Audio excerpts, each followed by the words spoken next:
Selamat berjumpa kembali kawan-kawan semuanya.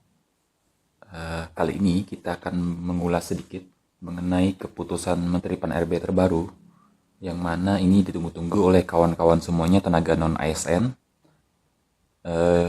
Keputusan Menteri Pan-RB ini sedikit menjelaskan terkait dengan adanya pengangkatan pegawai pemerintah dengan perjanjian kerja paruh waktu. Jadi ini sedikit menjelaskan bagaimana nasib kawan-kawan semuanya tenaga non-ASN yang mungkin tidak lulus di tahap seleksi P3K tahap 1 dan juga tahap 2 nanti pastinya akan diangkat ke dalam P3K paruh waktu. Nah, ini ketentuan teknisnya karena memang sampai saat ini belum ada PP sebagai aturan turunan dari Undang-Undang ASN nomor 20 tahun 2023. Nah, ini mungkin sedikit membantu sebagai penjelasan teknis terkait dengan pengangkatan P3K paruh waktu. Nah, bagaimana isinya? Silahkan disimak untuk penjelasan berikutnya. Keputusan Menteri Pan-RB ini nomornya adalah nomor 16 tahun 2025, mengatur tentang P3K paruh waktu. Nah, mungkin bisa kita lihat isinya.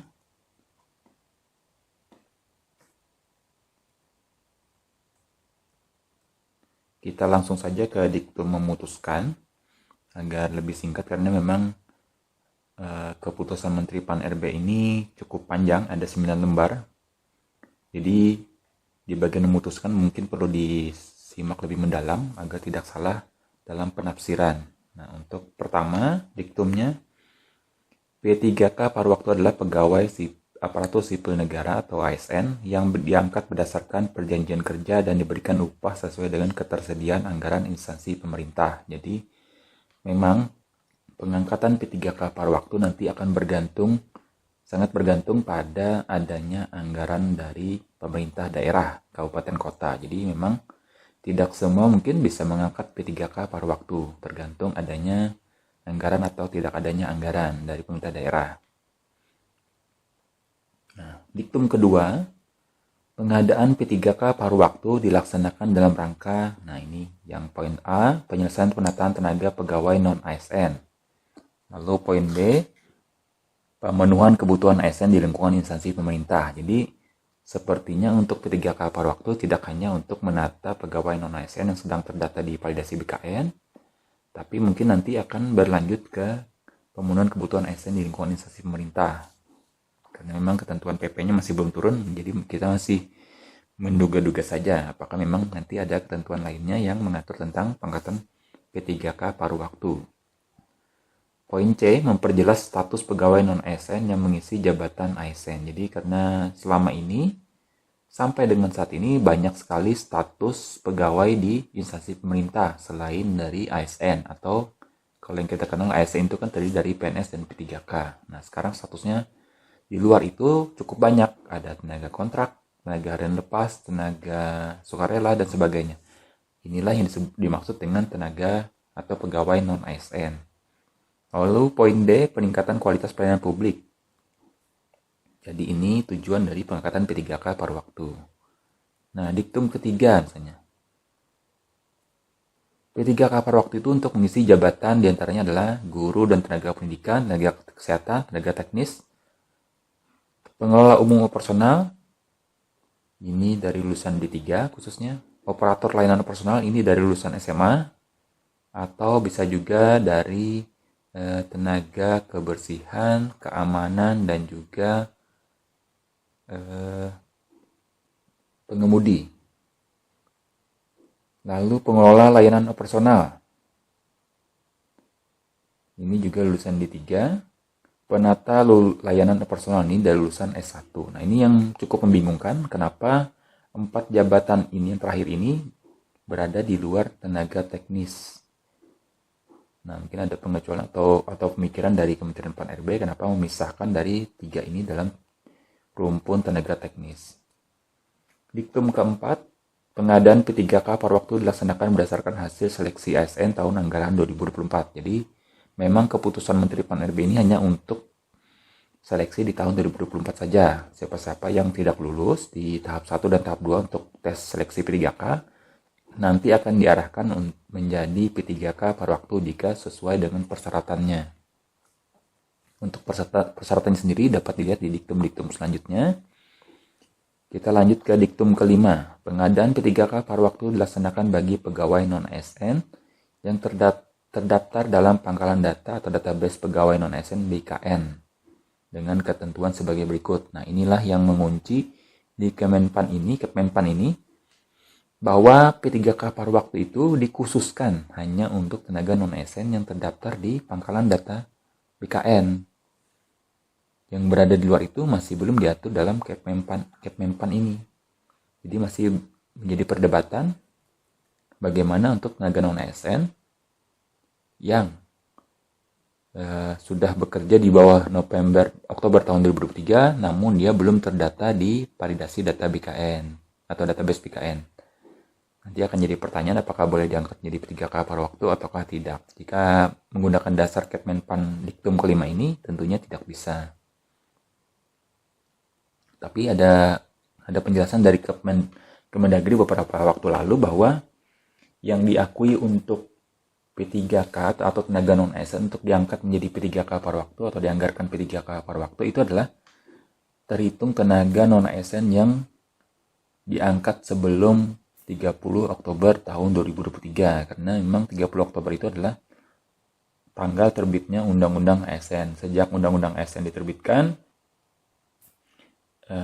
pegawai atau instansi pemerintah baik itu pusat dan daerah dilarang mengangkat tenaga non-ASN, sehingga di atas Oktober 2023 itu dianggap tidak diakui atau melanggar undang-undang untuk yang tenaga non-ASN diangkat di bulan November dan ke atas tahun 2023. Itu penjelasan dari Kemendagri sebelumnya. Kita lanjut untuk yang diktum kelima ini, ketentuan dari database BKN. Yang A, telah mengikuti seleksi CPNS tahun anggaran 2024 namun tidak lulus. Nah, ini yang masuk dalam kriteria P3K paruh waktu. Lalu B, mengikuti seluruh tahapan seleksi P3K tahun anggaran 2024 namun tidak dapat mengisi lowongan kebutuhan. Jadi dia memang syaratnya adalah dia mengikuti seleksi ASN tahun 2024. Jadi seluruh tenaga non-ASN yang terdaftar dalam database BKN itu harus mengikuti seleksi, baik itu lulus maupun tidak lulus.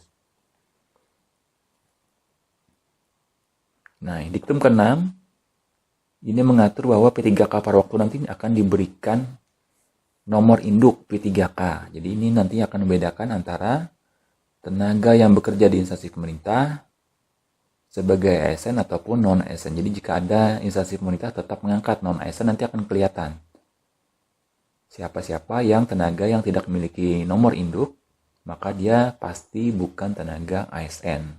Karena memang sesuai ketentuan Undang-Undang nomor 20 tahun 2023 itu instansi pemerintah dilarang mengangkat tenaga non-ASN lagi sejak terbitnya undang-undang tersebut, yaitu di bulan Oktober tahun 2023. Nanti kan kelihatan jika mengacu pada diktum ke-6 ini.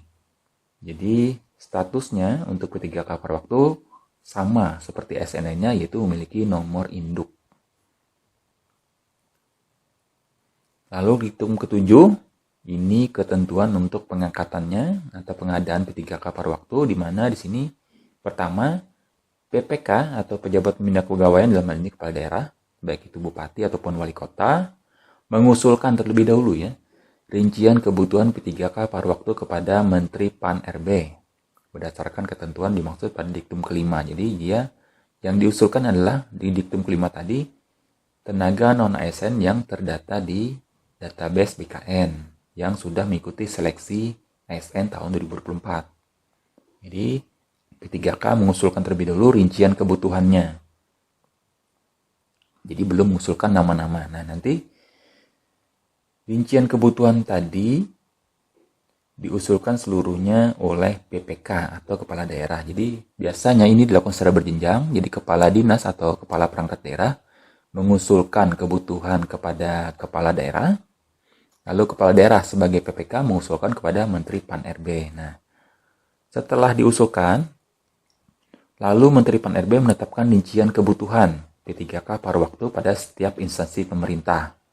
Jadi nanti ada keputusan dari Menteri Pan-RB, kebutuhan dari P3K paruh waktu dari instansi pemerintah. Nah, baru berlanjut ke poin E, PPK-nya baru bisa mengusulkan nomor induk P3K kepada kepala BKN paling lama 7 hari kerja. Jadi setelah dapat kebutuhannya, misalnya kebutuhan untuk instansi atau dinas A itu ada 7 orang, lengkap dengan jabatan-jabatannya, misalnya penata layanan personal 4 orang, pengelola layanan personalnya 3 orang. Nah, baru PPK ini atau dinas nanti mengusulkan secara berjenjang kepada kepala daerah atau PPK, nama-nama yang diusulkan untuk diangkat P3K pada waktu kepada BKN. Jadi hanya waktunya 7 hari setelah ditetapkan kebutuhan. Nanti BKN lah yang akan menetapkan nomor induk P3K dari yang telah diusulkan oleh PPK. Nah, penerbitan nomor induk itu diterima oleh PPK paling lama 7 hari kerja sejak waktu penyampaian. Jadi nanti PPK akan menerima nomor induk yang telah ditetapkan BKN. Nah, setelah diterima, nanti PPK atau kepala daerah nanti menetapkan atau mengangkat P3K pada waktu sesuai dengan ketentuan peraturan perundang-undangan. Jadi biasanya berbentuk SK, surat keputusan dari kepala daerah, nama-nama masing-masing tenaga non-ASN yang telah mendapatkan nomor induk untuk ditetapkan sebagai tenaga P3K pada waktu lengkap dengan identitasnya dan juga nomor induk kepegawaiannya. Lalu diktum ke-8. Nah, ini ketentuan untuk pengunduran diri ataupun ketentuan lain yang bisa membatalkan proses pengangkatan P3K, yaitu mengundurkan diri, dianggap mengundurkan diri karena tidak menyampaikan kelengkapan dokumen. Lalu yang ketiga, meninggal dunia. Ini ketentuan untuk pembatalan proses pengangkatan. Diktum ke-9, PPK dapat memberikan kuasa untuk mengangkat P3K pada waktu kepada pejabat yang ditunjuk di lingkungannya untuk menetapkan pengangkatan P3K pada waktu. Jadi bisa nanti kepala daerah memberikan pelimpahan kewenangan misalnya kepada kepala BKP SDM untuk mengangkat ataupun kepada kepala perangkat daerah, kepala dinas. Tergantung dari surat yang diberikan oleh PPK jika ingin melimpahkan sebagian kuasanya. Diktum ke-10. Ini pejabat yang ditunjuk sebagai maksud. Nah, ini ketentuan untuk yang pejabat yang ditunjuk adalah pimpinan tinggi media yang membidangi kesekretariatan untuk instansi pusat. Ini untuk instansi pusat.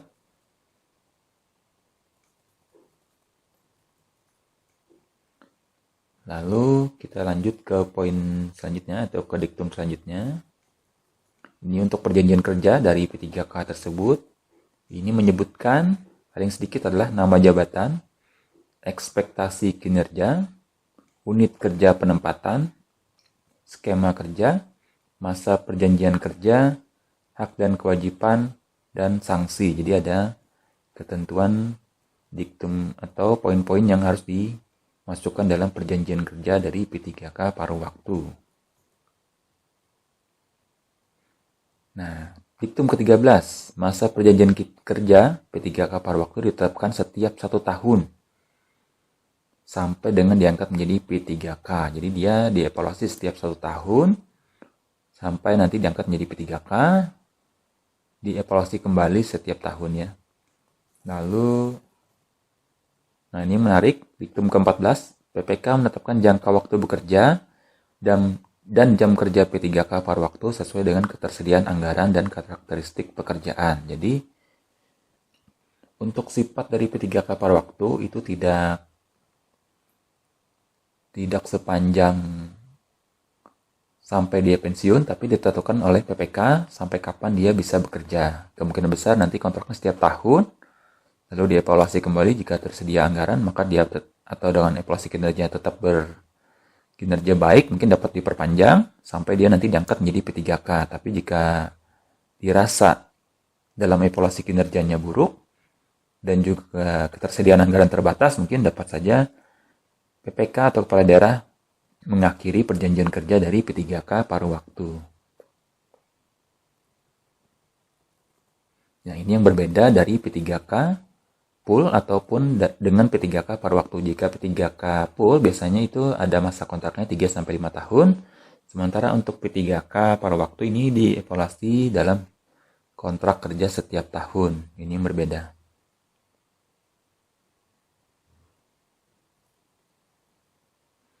Diktum ke-16, P3K paruh waktu melakukan perencanaan kinerja untuk menyusun SKP sesuai target dalam perjanjian kerja. Jadi, karena P3K paruh waktu adalah tenaga ASN, maka dia berlaku sama untuk evaluasi kinerjanya melalui penilaian SKP, penilaian sasaran kinerja pegawai. Jadi, berlaku sama.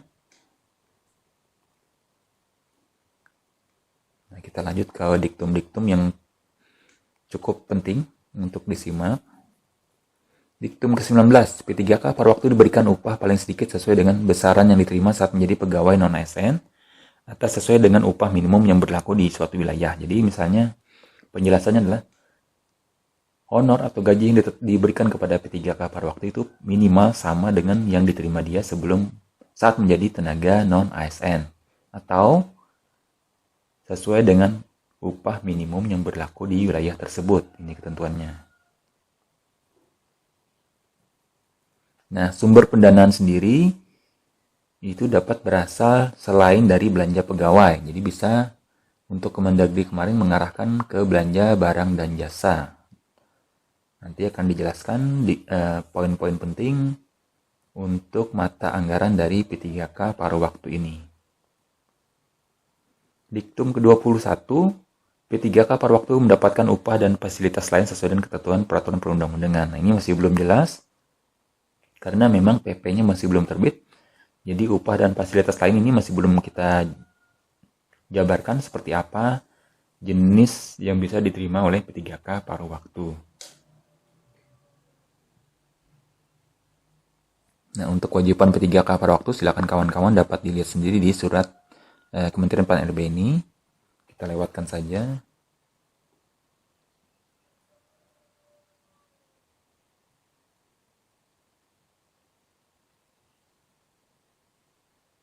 Nah, yang menarik adalah diktum ke-25. Dia sama seperti P3K pada umumnya. Dalam hal P3K paruh waktu mengajukan pindah instansi, yang bersangkutan dinyatakan mengundurkan diri. Nah, ini sudah ditetapkan dalam diktum ke-25, di mana jika dia pindah instansi, dia dianggap mengundurkan diri. Jadi hati-hati untuk kawan-kawan yang semua yang sudah diangkat menjadi P3K, baik itu P3K pool ataupun P3K paruh waktu, jika mengajukan pindah, maka berlaku ketentuan ini, dinyatakan mengundurkan diri. Kalau di P3K itu diatur dalam keputusan Menteri Pan-RB yang lain tentang ASN, di mana juga berlaku sama, jika P3K mengajukan pindah maka dia dianggap mengundurkan diri. Kalau tidak salah itu di Peraturan Menteri Pan-RB nomor 6 tahun 2024. Nah, diktum ke-26, dalam hal terjadi perubahan organisasi pemerintah, P3K paruh waktu yang berkompetensinya masih dibutuhkan dan perjanjian kerja yang bersangkutan belum berakhir, maka akan dipindahkan di unit yang membutuhkan sesuai dengan kompetensinya. Jadi misalnya di tempat dia bekerja itu terjadi perubahan struktur organisasi sehingga mengakibatkan dia terdampak. Jabatannya tidak dibutuhkan lagi di tempat dia bekerja. Jadi hati-hati kawan-kawan untuk diktum ini berlaku jika terjadi perubahan organisasi di tempat dia bekerja, bukan di tempat lain. Di tempat dia bekerja terjadi perubahan organisasi sehingga mengakibatkan jabatan atau tenaga dia di tempat tersebut tidak dibutuhkan. Nah, ini dapat dilimpahkan ke tempat lain yang membutuhkan tenaga tersebut. Jadi baru bisa dipindahkan. Nah, diktum ke-27, pengangkatan P3K paruh waktu hanya dilakukan untuk penataan pegawai non-ASN melalui pengadaan ASN tahun anggaran 2024. Jadi P3K paruh waktu ini hanya untuk tahun 2024 saja. Jadi jika ada pengangkatan lain di tahun depan mungkin tidak berlaku lagi. Jadi memang hanya untuk penata tenaga non-ASN di tahun anggaran 2024.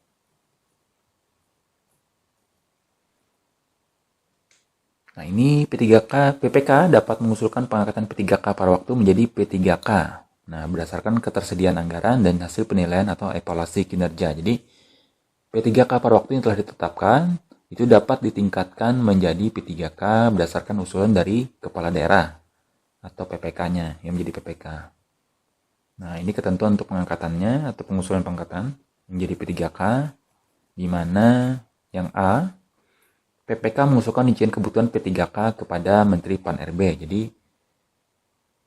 kepala daerah mengusulkan rincian kebutuhan terlebih dahulu berapa yang dibutuhkan di setiap jabatan ataupun jenis pekerjaannya.